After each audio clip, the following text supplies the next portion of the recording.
So how are you today? I'm good. How are you today? I'm good. I'm tired. You tired? Yeah, not as tired as you are probably. Yeah. I'm okay. Jet lag? Yeah, a little bit jet lag. I'll be alright. Does it still get you? Cause It comes in waves, you know? Kind of like, you're up for a couple hours and you're kind of like, oh no, and then you're up again, you know? So, Red Light Fever was released yesterday. It took you a while to release the second album. Yeah. Did you write it for that long, or? No. It took me... You mean since the last record I put out? Which only came out in America, really. I came out in Australia, too, as well, but... no, it was just a matter of getting time to do it, you know? Really, because I had been busy with the Foo Fighters, you know? And then we had this block of time, and I made the record like a year ago. Then I had to sit on it for a while to get the right ducks in line to put the record out. So no, but it gave me plenty of time to write stuff for it, you know. Is it, because obviously your first album wasn't released here, I mean, the band album, obviously. Yeah. Is it similar sounding, or is it different? It's really different sounding, just by virtue of how it was recorded. The first record was done very low budget, no gear, like it just very small sounding little record. This record's more expansive and brighter and bigger sounding. Yeah, there's a lot of glam rock kind of. Yeah, that's what everybody keeps saying, I guess. You know, like I mean, you know, that's just sort of part of my, you know, love of music. So I guess it just it just sticks out. You know, it just does. Did you have any influences in mind when you wrote it, or did No, it just not turn out necessarily. I just kind of went where I naturally wanted to go when I was having fun doing it. I mean, you know, I hear the influences too. You know, I loved Sweet. I love Queen, T-Rex. I love all that stuff. That sort of early '70s English glam, glitter, whatever. Yeah, there's a lot of. I mean, there's also a bit of Beatles kind of sounds. Yeah. There. Well, I mean, really, but the thing is, all that glam stuff that we were talking about. That just all comes from the Beatles. It all comes from the Beatles, really. That's strange because you'd expect you to sound very American rock. I know it sounds more English. Yeah, it does. Yeah. So it makes sense to put it out over here, I guess. Yeah, absolutely. I wish the first one would have come out over here as well, but you know, whatever happened, the powers that be, it didn't really happen. But this time, sorry, I'm really glad it did. Yeah. So, how did the band happen? Well, and the first member to join besides me was Gannon, the guitar player. And that happened because his roommate is one of my best friends, Drew, and he actually helped me make the first record. So Gannon lived at his house at that point.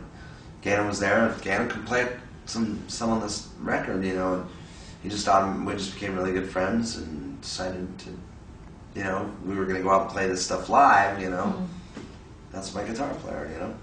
Cool. So did you always know you wanted to have that transition and start being the frontman, basically? No, and I'm not, and I still don't really have that sort of aspiration.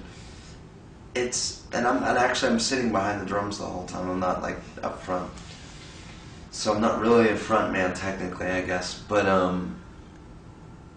no, none of it was aspirations really. Everything just kind of, you know, just naturally happened. Yeah. Just to have another outlet of something to do for fun, you know. What kind of audience does Taylor Hawkins and the Cocktail Brothers have? Really big Foo Fighter fans, I would say. You know, I mean, how else would anybody know about it to begin with, or even care? So I would imagine for the most part, those are the people that come to our shows are really hardcore Foo Fighter fans.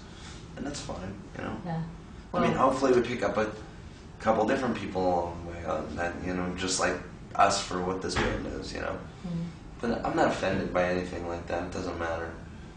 As long as they enjoy it. And I think people enjoy the live performance of this band. Yeah. What is it? What is it like? I don't know. You'll have to see. How will tonight? I don't know. I don't know how to explain it. So dudes with guitars and drums singing. Nothing new, but different because I'm playing drums and singing the whole time. So that adds a sort of different kind of dynamic to it than normal. And you know, just a lot of good musicianship. The guys in the band are really good guitar players and bass player, and so. Is it weird that now you're more into the spotlight because you're the singer, you're the frontman? It's not a big spotlight. No, Well, it's the first album that's released, I think. Yeah, over here, so yeah. Anyway. Is it weird for me? A little. It's a little weird for me to sort of carry that weight to a certain degree of, like, you know, doing a lot of the interviews and stuff like that. Where normally I'm just like the guy, you know, that's kind of with Dave or whatever, and there's something more comfortable about that, I suppose. But you know, I just take it for what it is, you know. Cool. What's the name about? Who came up with the name of the band? A friend of mine came up with that name, and he was just kind of making fun of me for even having a band on the side, the Coattail Riders, you know, and that, you know, obviously it's just kind of making fun of the idea of having a side project. And you know, like I was saying earlier, the people that come see us play are pretty much Foo Fighter fans. So this band is sort of riding the coattails of my other successful band, you know. And rather wait for people to make fun of you for it or say something, you already said it. Yeah. You've already sort of extinguished that fire. Cool. So, did you all grow kind of like, not tired of the Foo Fighters, but kind of decided, yeah, we need a break, we need to do our own stuff, because you all seem to have separate projects anyway. Yeah, no, I think we thought that we weren't necessarily sick of each other or anything like that. We were probably sick of the road, sick of playing these, not sick of playing these songs, but just knew we needed to, like, kind of, you know, stop for a while and do some other things, and we also felt that the world needed a break from us for a couple of years or a year or so. They just, you know, they don't need a new Foo Fighters song. You know, they don't need us on MTV Awards, even though we did it last year anyways. But, you know, we just felt like the world needed a little bit of a break. So that was a good, healthy time to do it. Yeah, you're not getting a break though, because obviously you're No, I'm all not, doing not stuff. So, really. On the album, do you have any tracks that you really like? And basically, I mean, obviously you like all your tracks, but No, I think they're crap. are there any tracks that you think you feel, I don't know, Extra it's special. more personal or something?